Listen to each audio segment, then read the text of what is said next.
Olá, estamos começando mais um programa Memória Viva e hoje recebemos o artista plástico Flávio Freitas, acompanhado pelo cineasta Carito Cavalcante. Bom, sejam bem-vindos, eu queria dizer que é uma honra recebê-los aqui. Carito, mais uma vez, né?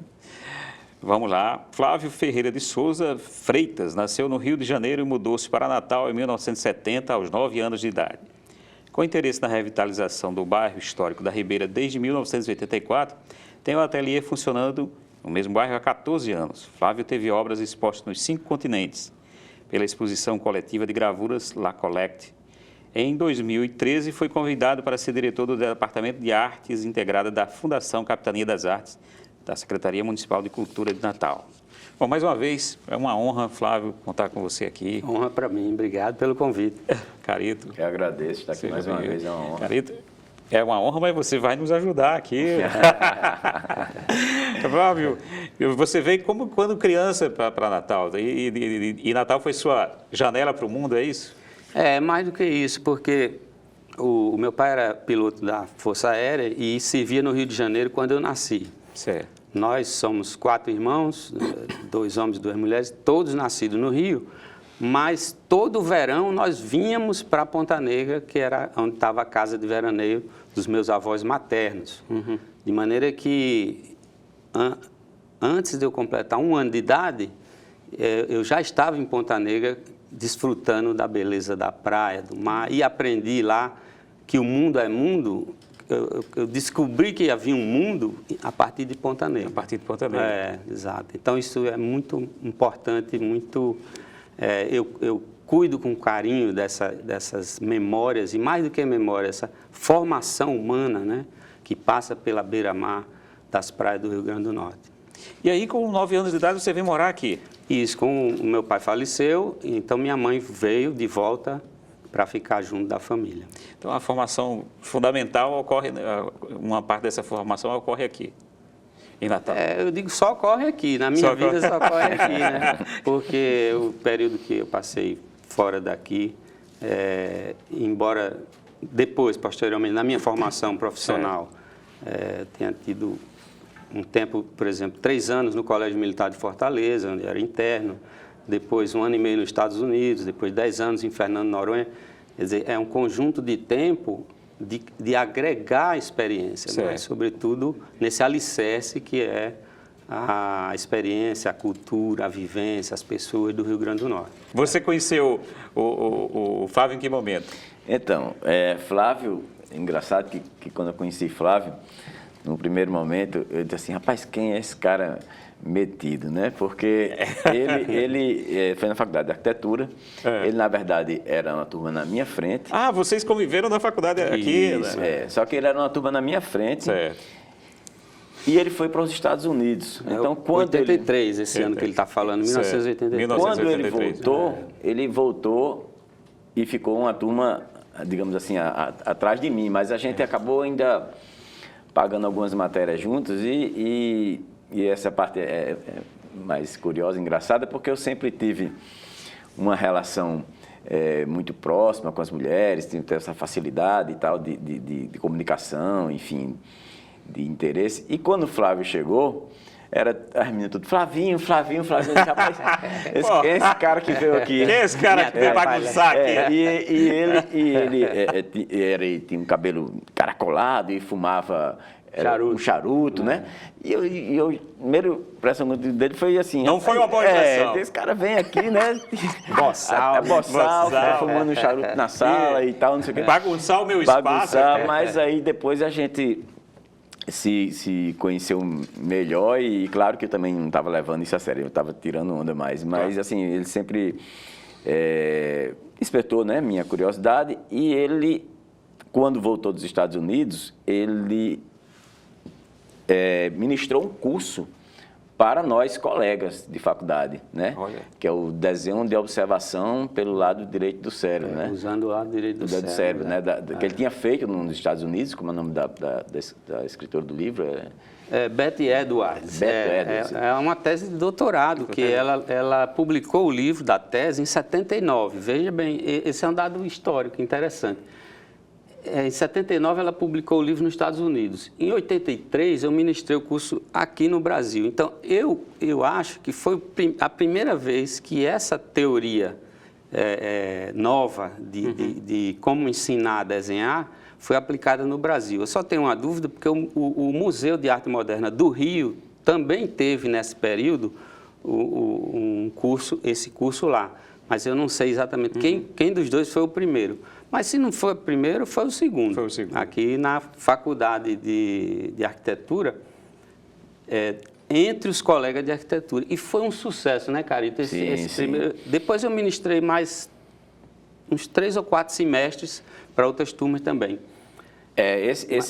Carito foi da primeira. Esse curso dele, para mim, foi muito importante, porque muita coisa que eu depois levei para a minha carreira artística, né, em várias linguagens, eu também posso dizer que eu vim assim, muito influenciado pelo curso, inclusive pelo processo. Tanto que não era um curso fácil, que começou com muitas inscrições e terminou pouquíssima gente. Né? E eu lembro de um fato muito curioso, que no primeiro exercício você usava as técnicas que você tinha para desenhar o seu colega que estava ali ao redor. E com tempo livre e tal, que você estivesse usando o que você soubesse. E eu lembro que eu passei a maior parte do tempo desenhando meu amigo Paulo, e amigo de infância, todo mundo lá em casa conhecia ele. Quando chegou na hora do almoço, no outro dia, na minha casa sempre tinha essa tertúlia na hora do almoço, aí eu mostrei, quem é esse aqui? Ninguém sabia quem era e tal. Por que eu estou contando isso? No final do curso, já com... né, todo esse processo, né, a gente já com a técnica, de uma forma muito rápida, eu desenhei Paulo, né, acho que era aquele desenho síntese que você fazia, que você propunha, né, era pouco tempo, né, em pouco tempo a gente olhava a pessoa e desenhava e tal, e eu cheguei em casa e, quem é esse? E todo mundo disse, Paulo. Né? Então, mas mais importante do que aprender a técnica é aprender a ter paciência, os conceitos, observar, né? O uso do cérebro direito, essa compreensão dos hemisférios com atividades diferentes, ela amplia as possibilidades. Inclusive, eu tive a oportunidade de participar de alguns encontros de trompetistas aqui na Escola de Música da Universidade Federal, em que, desde os anos 80, já se aplica na metodologia do ensino do trompete conceitos da compreensão do funcionamento do hemisfério direito. Então, isso na verdade, todo mundo deveria entender e exercitar, porque né, a questão do desenho é essa, não é só você compreender, mas compreender e colocar em prática para que aquilo possa ser uma ferramenta da sua vida para qualquer coisa, quer dizer, para todas as atividades, enfim. Flávio, você poderia resumir o que é o resumo é assim, o ser humano possui o maior computador da face da Terra, que ainda vai demorar muitos anos para se produzir um computador que chegue perto das capacidades do cérebro humano. No entanto, quando a gente fala cérebro, a gente muitas vezes não sabe que são dois. Assim como o feijão tem 2 bandinhas, a semente tem 2 bandinhas independentes, o nosso cérebro tem são 2 formações, são 2 órgãos independentes, conectados por uma grande quantidade de conexão nervosa que faz com que as informações de um alimentem o outro. Ou seja, na verdade, nós temos 2 computadores à nossa disposição de altíssima potência e não compreendida ainda, né? Assim, a gente tem ainda muita coisa a avançar, mas bastante a ciência já definiu, já compreendeu muito mais coisa nos últimos 20 anos do que a gente sonhava e compreender em relação ao funcionamento do cérebro. E se você entender que cada computador desses 2 tem uma especialização para atuação, para funcionamento, você pode potencializar essas atualizações, esse fazer que a gente precisa para realizar na vida. Maravilha. Flávio, tem uma coisa que é o seguinte, você estava fazendo o curso de arquitetura, vai para os Estados Unidos, tem essa formação, volta, e como é que vai ocorrendo essa conexão com as artes plásticas, por exemplo?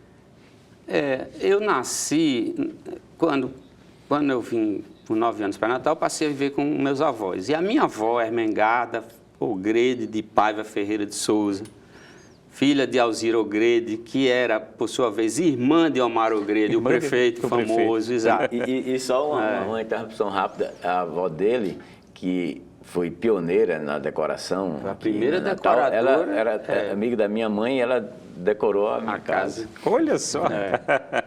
Então, ele que sabe muito bem do que eu estou falando em relação à minha avó, porque era uma mulher de um gosto muito refinado e que pintava. E ela produzia muito. Ela não só pintava, como ela produzia muita pintura, só que ela pintava por amor à pintura e copiava os grandes mestres, os impressionistas, Leonardo da Vinci. Então, eu cresci como criança. Minhas tias, tinha 2 tias que desenhavam muito bem também, pintavam também, assim, cerâmica e tal. Então, a gente, criança, crescendo, vendo aquilo, aquele material, o cheiro da tinta e a impressão que isso causava nas visitas, eu digo, isso só pode ser importante, né? Só pode ser coisa boa. Então, ao ponto que quando minha avó voltou do Rio de Janeiro e construiu uma casa para eles, projeto do arquiteto Birajara Galvão, definiu uma parede que tinha uns 4 metros ou 5 metros de altura, de piso a teto, com as pinturas dela. Era uma coisa, como se fosse uma pinacoteca. E toda vez que eu levava alguém lá na casa da minha avó, eu fazia questão de, olha aqui os quadros que a minha avó pintava. Então, isso sempre me pareceu algo muito importante. Então, eu acho que inconscientemente é uma coisa que tem um peso para mim, além de emocional, afetivo, mas um peso também do que significa a pintura na vida das pessoas. E foi fundamental para a socialização, para a sua formação, esse ambiente familiar, né? Com esse peso. Aí teve também esses episódios da vida que vão acontecendo com todo mundo. Eu fiz exame Como eu gostava muito de desenhar, todo mundo da minha família, inclusive minha avó, dizia, esse menino dá um arquiteto muito bom. Né? Esse menino vai ser um bom arquiteto, esse menino tem talento para arquitetura. Nunca disseram assim, esse menino pode ser um artista plástico, nunca disseram. Eu mesmo não diria isso para os meus filhos, porque é uma profissão muito dura, muito difícil, muito cheia de especificidades.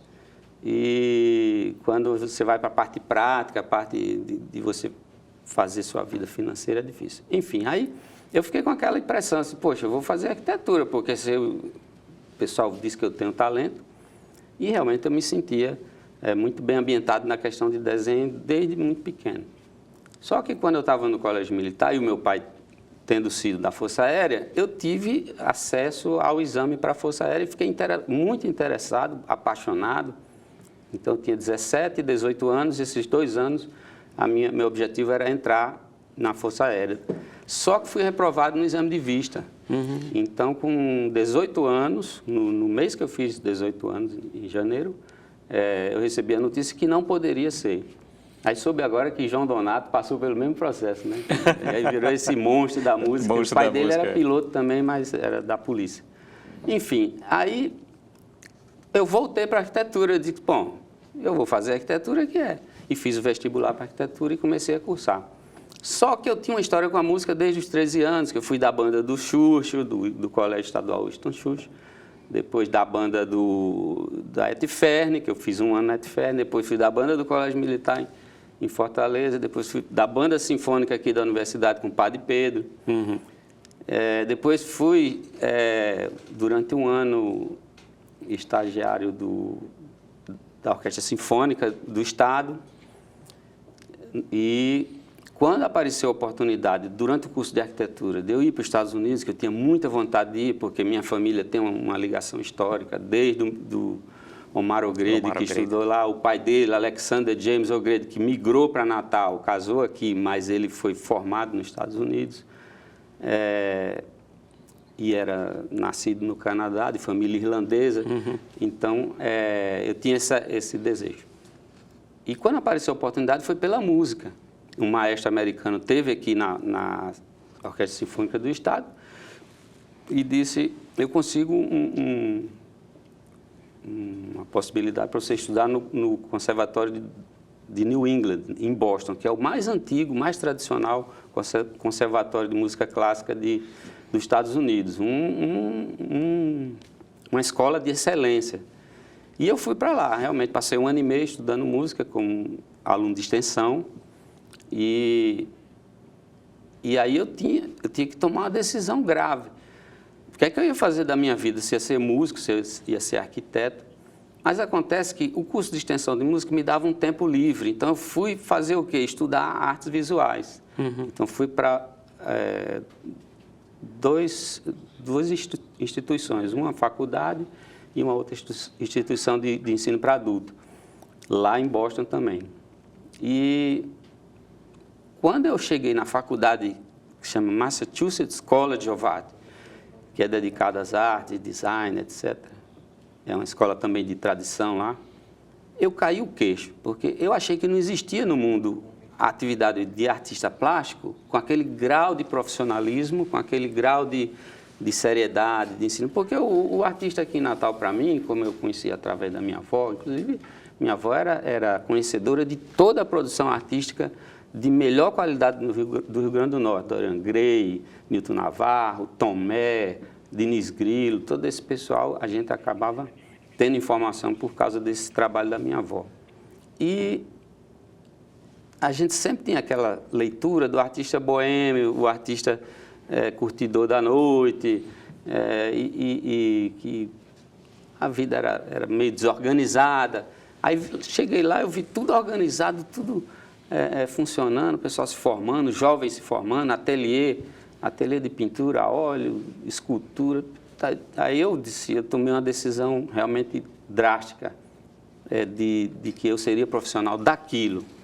Então, tudo que eu fiz a partir de 1982 foi vislumbrando um objetivo maior de ser profissional de artes visuais. Custasse o que custasse. Isso aí eu sabia, eu tinha consciência. Pagaria um preço. Pagaria o preço. Mas eu era tão obcecado que eu disse assim, se eu precisar pintar geladeira para sobreviver, eu vou pintar geladeira.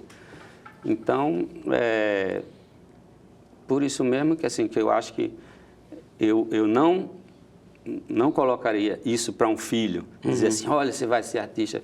Porque eu acho que artista, não sei se Carito concorda comigo, não é muito uma opção, é muito mais uma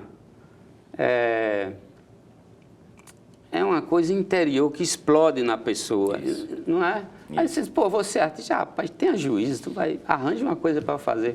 Tem até uma carta de Hilke, né, que ele responde, né, Cartas a um Jovem Poeta, que a pessoa pergunta, né, como é que eu sei se eu sou um escritor? Ele disse, experimente deixar de escrever um dia. Se você conseguir, desista. É isso aí. Por outro lado, tem uma dimensão do que você está falando, que é o fato de que também nós, no processo de socialização, muitas vezes matamos as iniciativas das crianças. Eu vejo em relação ao desenho, né? Tem crianças que desenham maravilhosamente bem e que aos poucos elas vão abandonando, né? Vão sendo desestimuladas a não investir nisso, né? Tem uma outra coisa que eu acho que é mais importante até do que isso, é que as pessoas, desde muito pequenininho, criancinha pequenininha, ela demonstra uma certa interesse mais numa área do que em outra. Eu não sei se você já observou isso. Tem criança que ela é muito mais falante, verbal, tem outra que ela é muito mais física. Então, assim, tem mais expansividade física. E tem mais criança que é mais introspectiva. Normalmente, as que desenham são introspectivas, né? Ficam mais paradas, conseguem lidar com essa questão da solidão.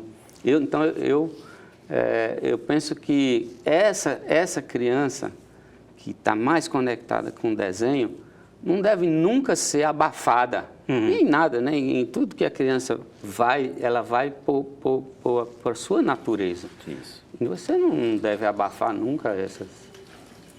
E aí a questão de desenvolver vem por aí, né? Porque vem disso, como o Carito falou, que vem de dentro para fora, né? Uhum. Flávio, e esse reconhecimento? Porque te entrevistar não é uma coisa fácil, você tem um currículo imenso, prêmios e tal. Esse reconhecimento, como é que bateu para você? Quando começou a ser reconhecido como artista, com esse... Rapaz, isso realmente me pegou de surpresa, porque a gente, quando se preocupa muito em fazer, em realizar um sonho de profissão, e a gente tem que subir muitos degraus e fazer muito esforço. A gente não espera que tenha, né? Porque você vê tanta dificuldade, poxa, e como no meu caso de Carito, que a gente optou em trabalhar aqui em Natal, onde as coisas... não são fáceis. Porque é como pioneiro, né? Eu penso que nós certas atividades aqui em Natal, a gente assume como pioneiro. Embora que artes visuais venha sendo feita há muito tempo, mas não é um ambiente, por exemplo, como São Paulo, não pode ser. Mas, por outro lado, o pioneiro é necessário, não é? E, ao mesmo tempo, a gente tem a consciência de que paga o preço. Só que quando vem o reconhecimento, aí vem como um prêmio dobrado, né? Então, eu fico muito feliz. Hoje eu recebo crianças de idade a partir de 4 anos, 6 anos, que visitam o meu ateliê. Rapaz, é uma emoção gigantesca, porque eles estudam o meu trabalho, pesquisam na internet. A internet tornou artes visuais uma outra coisa, quase, né? Porque você imagine que, para você ter acesso à produção de arte de outros artistas, só se ele fosse famoso o suficiente para estar numa boa publicação, que você iria ver uma foto. Uma foto. Né?